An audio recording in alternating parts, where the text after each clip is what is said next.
Hello प्यारे बच्चों, Lakshman classes में आपका स्वागत है। हम लोग दे रहे हैं 12th क्लास की केमिस्ट्री का अनसॉल्व पेपर सन 2023 का सेट 7 347 बीजेड क्वेश्चन नंबर 7 देखेंगे। 6 तक हम पिछले लेक्चर में सॉल्व कर चुके हैं। थोड़ा क्वेश्चन नंबर 6 कर चुके हैं। 7 में देखते हैं। 7 का क, निम्नलिखित अभिक्रियाओं के लिए रासायनिक समीकरण दीजिए। ठीक है बेटा, तो इन अभिक्रियाओं के लिए हमें रासायनिक समीकरण देने हैं। तो अभिक्रिया कौन सी है? प्रोपेन 1 का क्षारीय KMnO4 के साथ ऑक्सीकरण कराना है ऑली बेटा। ठीक है, तो हमारा ये है प्रोपेनॉल 1 का सूत्र। ठीक है, प्रोपेन 1 का सूत्र, अगर इसमें हम बेसिक KMnO4 डाल देंगे तब इसमें क्या होगा? एल्डिहाइड का फॉर्मेशन होगा। क्या होगा बेटा? यहाँ पे एल्डिहाइड का फॉर्मेशन होगा हमारा। ठीक है ना, और फिर ये ऑक्सीडाइज होकर के ये प्रोपेनोइक आयन बनाएगा। ये प्रोपेनोइक आयन पे आकर रिएक्शन झुक जाती है। ठीक है, ध्यान रखेंगे यहाँ ओइक एसिड नहीं बनेगा। ओइक एसिड तब डालेंगे तब बनता है, अगर ओइक एसिड कब बनता? तब बनता जब यहाँ पर एसिडिक KMnO4 होता, तब ओइक एसिड बन करके आता है। ठीक है ना, यहाँ पे यही रिएक्शन रुक जाएगी ये वाली। चलो ये बिल्कुल ठीक है, कोई डाउट वाली बात नहीं है इसमें। ठीक है ना, तो इंटरनेट पे काफी क्वेश्चन कर दिया हुआ है, काफी लोगों ने इसको बताया है, लेकिन यही आंसर जो मैं आपके लिए ठीक वाला बिल्कुल। फिनॉल का फिनॉल का जलीय NaOH की उपस्थिति में क्लोरोफॉर्म के साथ अभिक्रिया। तो बेटा हमारे पास ये देखो फिनॉल है, हमने इसमें क्लोरोफॉर्म डाल दिया है, एक्वस NaOH डाल दिया है, रिएक्शन हमने कराई है, तो यहाँ पे हमें प्राप्त हुआ है सैलिसिलिक एसिड या सैलिसिल्डिहाइड। ठीक है, हमें सैलिसिल्डिहाइड यहाँ पे प्राप्त हुआ है। ठीक है ना, सैलिसिलिक एसिड नहीं कहेंगे, उसको कहेंगे सैलिसिल्डिहाइड। चलो आगे बढ़ते हैं हम लोग। तीसरा क्वेश्चन जो है वह फिनॉल की तनु HNO3 के साथ अभिक्रिया क्या होगी हमें बतानी है। तो बेटा हमारा ये फिनॉल हमने तनु HNO3 से रिएक्शन कराया है, तो यहाँ से देखो जो NO2 है, ठीक है ना, यहाँ से हमें NO2 पॉजिटिव प्राप्त होता है। क्या प्राप्त होता है बेटा? NO2 positive.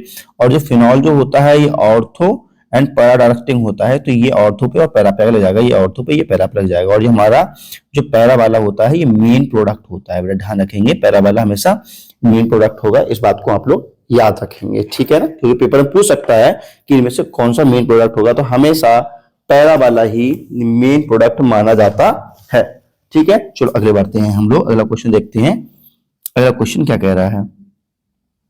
अगला क्वेश्चन है हाइड्रोजीन, ठीक है, हाइड्रोजोन आयोडाइड की मेथॉक्सी बेंजीन से अभिक्रिया। ठीक है बेटा, तो हमने इसके रिएक्शन कराया है हाइड्रोजोन आयोडाइड की अभिक्रिया हमने ये कराई है इसकी। ठीक है, तो हमारे ये प्राप्त हुआ है। चलो अगले हम देखते हैं।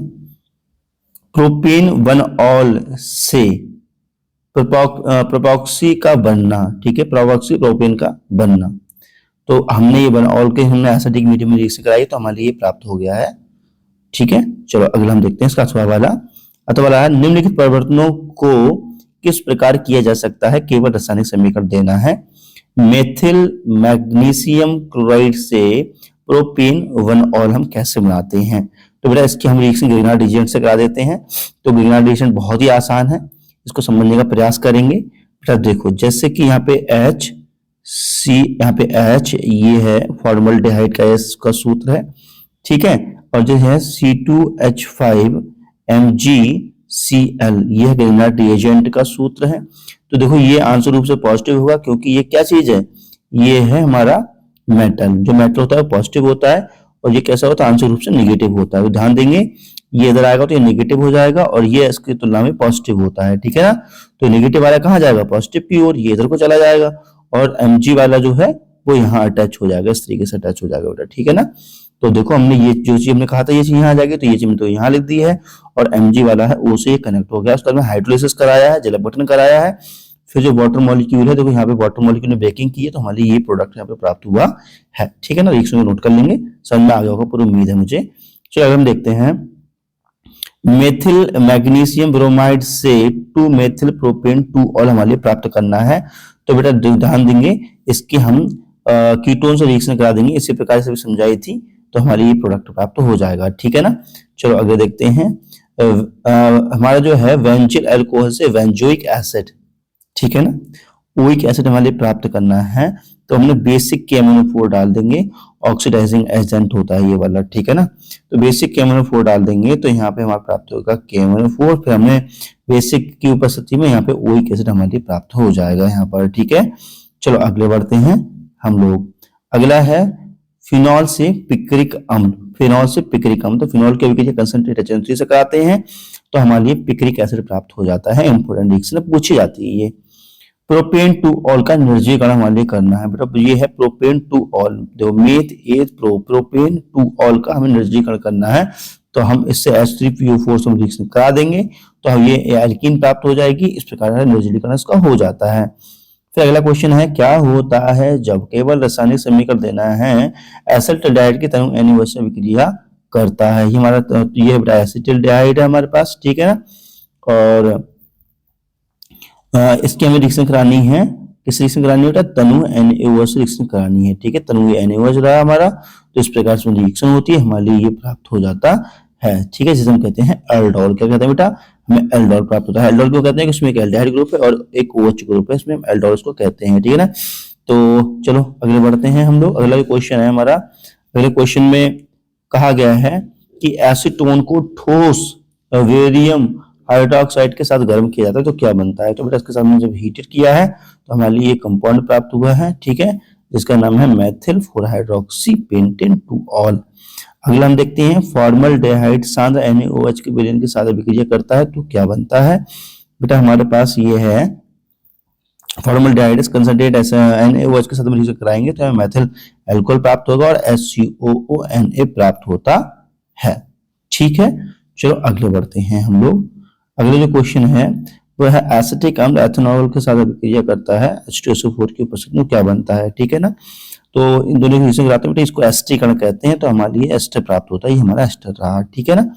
तो समझ में आ गया होगा उम्मीद है, नहीं समझ में आया तो समझने का प्रयास को समझा देते हैं। चलो उसको बेटा देखो, यहाँ पे हमारे पास ये OH से H+ आयन निकलेगा तो अल्कोहल हमेशा H+ आयन देता है, ठीक है ना। तो यहाँ से H+ आयन ये हो जाएगा और यहाँ से OH नेगेटिव हो जाएगा, ठीक है ना। तो ये निकल गया, वाटर मॉलिक्यूल निकल गया। तो बेटा क्या बचा हमारे पास, CH3CO, तो CH3CO और O(C2H5) हमारे ये एस्टर का फार्मूला प्राप्त हो गया, उसको हम कहते हैं एस्टर, ठीक है ना। ये एस्टर का जब क्रिया कहलाती है। पांचवा देखते हैं इसका, एसिटाल्डिहाइड फेनिलहाइड्राजीन के साथ अभिक्रिया करता है तो बेटा ये एसिटाल्डिहाइड है फेनिलहाइड्राजीन के साथ अभिक्रिया कर रहा है तो हमारे लिए ये प्रोडक्ट प्राप्त हो जाता है, ठीक है। हम देखते हैं नेक्स्ट क्वेश्चन हमारा 8वां वाला, निम्नलिखित पर संक्षिप्त विवरण दीजिए। कोल्बी अभिक्रिया लिखनी है, एल्डोल संघनन लिखना है और रोजनमुंड अभिक्रिया बतानी है। बेटा कोल्बी अभिक्रिया किससे कहते हैं, इस अभिक्रिया में जो कार्बोक्सिलेट आयन होते हैं ना, इनका इलेक्ट्रोलिसिस का एल्केन बनाया जाता है, ठीक है। यह हम ऐसे समझ सकते हैं। इसके लिए दूसरी भाषा में समझो बेटा, तब कार्बोक्सिलिक एसिड की अभिक्रिया सोडियम में पोटेशियम साल्ट के कंसंट्रेट सॉल्यूशन का विद्युत अपघटन कराते हैं तब एनोड पर एल्केन प्राप्त होता है, इसे हम कोल्बी विद्युत अपघटनीय अभिक्रिया कहते हैं, ठीक है बेटा। ये हमारे पास सोडियम एसीटेट है और इसकी क्रिया हम करा रहे हैं वाटर मॉलिक्यूल के साथ में, ठीक है। देखो जब कार्बोक्सिलिक एसिड के सोडियम पोटेशियम साल्ट की अभिक्रिया कंसंट्रेशन के साल्ट के कंसंट्रेशन सॉल्यूशन का विद्युत अपघटन कराते हैं, ठीक है ना, तो हमें एल्केन प्राप्त होता है। तो बेटा हमारे देखो एल्केन प्राप्त हुआ है यहाँ पे, ठीक है।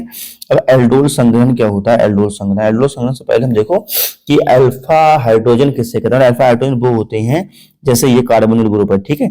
तो कार्बोनिल ग्रुप के बराबर में जो है ना CH3 लिखा हुआ, ये अल्फा कार्बन है, इस पे अल्फा हाइड्रोजन कहलाएंगे और ये फिर अल्फा हाइड्रोजन, ठीक है। तो अल्फा हाइड्रोजन युक्त कार्बन यौगिक NaOH VaOH का होल ट्वाइस आदि के तनु विलयन से अभिक्रिया करके परस्पर संघनित होकर के बीटा हाइड्रोक्सी एल्डिहाइड या कीटोन देते हैं, जिसे हम एल्डोल संघनन अभिक्रिया कहते हैं, ठीक है बेटा। तो ये सब अभिक्रिया करता है यहाँ से, ठीक है ना।